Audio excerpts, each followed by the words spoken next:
Maintenant, du thalamus, on monte pour rencontrer le maître du système maître, le cortex.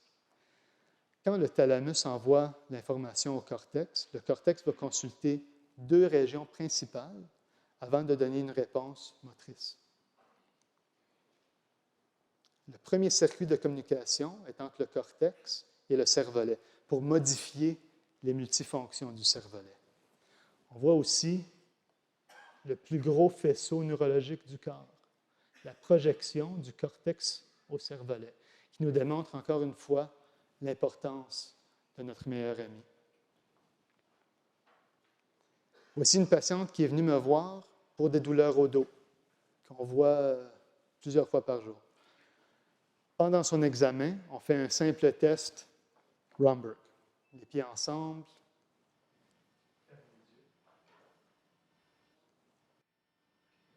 Aussitôt qu'elle ferme les yeux, elle tombe par en arrière.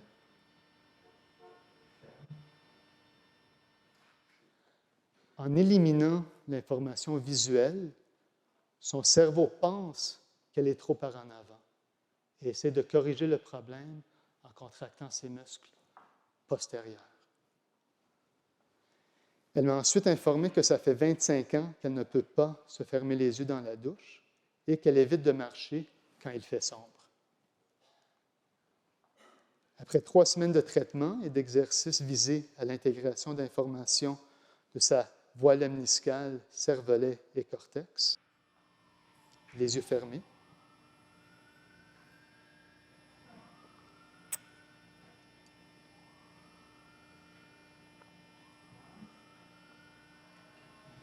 les yeux ouverts,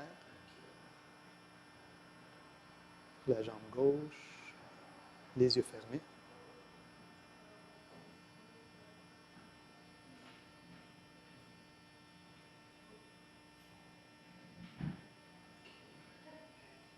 Les yeux ouverts, sur la jambe droite, les yeux fermés.